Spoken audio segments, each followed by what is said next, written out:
홍콩에서 치러진 구의원 선거 결과 범민주 진영이 과반이 훨씬 넘는 압승을 거뒀습니다. 이 민심의 쓰나미가 홍콩을 덮쳤다 이런 표현까지 나오고 있는데요. 베이징 취재기자 연결합니다. 강성웅 특파원. 네, 베이징입니다.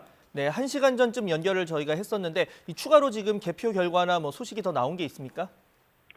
네, 현지 시각 오전 9시까지의 개표 결과가 보도가 되고 있는데요. 범민주 진영이 여전히 과반을 훨씬 넘는 압승을 거두고 있다. 이런 기조가 유지되고 있습니다. 친중국 진영은 참패를 했습니다. 홍콩 사우스차이나 모닝포스트 신문을 보면 현지 시각 오전 9시, 우리 시각으로 오전 10시까지 개표 결과 범민주 진영이 여전히 278석을 차지하고 있다. 이렇게 전하고 있습니다. 전체 452석 가운데 절반이 226석인데 과반은 물론 60%가 넘는 의석을 차지하고 있는 겁니다. 반면 친중파 진영은 42석에 그쳤고 무소속은 24석이다. 이렇게 보도가 되고 있습니다. 범민주 진영이 홍콩 구의원 선거사상 과반 의석을 차지한 것은 이번이 처음입니다. 현지 시각 오전 9시까지 집계 결과 전체 18개 구가 있는데 이 가운데서 17개 구에서 다수 의석을 범민주 진영이 차지를 하고 있습니다. 범민주 진영은 직전 선거인 2015년 선거에서는 무려 100개 이상 선거구에 후보조차 내지를 못했던 상황인데 이때와 비교하면 상전벽해 같은 큰 승리를 거둔 겁니다. 여기서 범민주 진영 구의원 당선자의 말을 잠시 들어보겠습니다. Yeah, I think the Hong Kong people have clearly spoken in a way that this is not only a referendum, but it sends a very strong signal to the government, the authorities in Hong Kong and Beijing, that the Hong Kong people, in particular, the middle class area like the South Horizons, which actually is a backbone of Hong Kong society.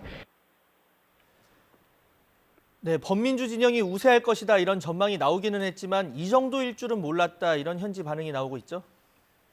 그렇습니다. 예상은 했지만 과반만 차지해도 성공이 아닐까 이런 전망이 애초에 나왔습니다. 그런데 사우스차이나 모닝포스트 신문은 민심의 쓰나미가 홍콩을 쓸고 지나갔다라고 표현을 할 정도로 큰 승리를 범민주 진영이 거뒀다고 평가를 하고 있습니다. 조금 전에 들어본 구의원 당선자의 말처럼 이번 선거는 일종의 홍콩 시민들의 정부에 대한 심판으로 받아들여지고 있습니다. 등록 유권자가 413만 명으로 가장 많았고 이 가운데 294만 명, 투표율로는 71.2%라는 기록적인 투표율을 기록했습니다. 무엇보다 유권자들이 홍콩의 민주화 요구를 지지를 했고 또 기성세대들도 홍콩의 미래를 위해서 범민주 진영에 많은 표를 던졌다 이렇게 해석해 볼 수가 있습니다. 네, 이번 선거 결과로 홍콩에서 다시 민주화 시위가 확산되는 것 아니냐 이런 전망도 현지에서 나오고 있다고요? 네, 그렇습니다. 정부의 강경 진압으로 잦아들었던 홍콩 시위도 이제 다시 탄력을 받을 것으로 보이는데 주도 세력이 현재 대부분 구속된 상황에서 어떤 양상으로 전개될지도 관심입니다. 범민주 진영은 우선 시위대의 5대 요구를 수용하라 이렇게 정부에 촉구를 할 것으로 예상이 됩니다. 여기에는 구속된 시위 참가자의 전원 석방과 행정장관 직선제도 들어있습니다. 하지만 홍콩 정부와 중국 정부가 이것을 쉽게 수용할 가능성은 아직 낮은 상태여서 또다시 마찰이 빚어질 가능성도 있습니다. 그러나 범민주 진영의 입장에서는 내년 9월에 입법회 선거가 있는데 구의원들도 여기에 출마를 해서 당선이 되면 입법회 의원을 겸직을 할 수가 있게 됐습니다. 또 이번에 당선된 구의원 가운데 117명이 행정장관 선거인단에 포함되는데 이번 승리로 범민주 진영이 이것을 모두 가져갈 가능성이 높습니다.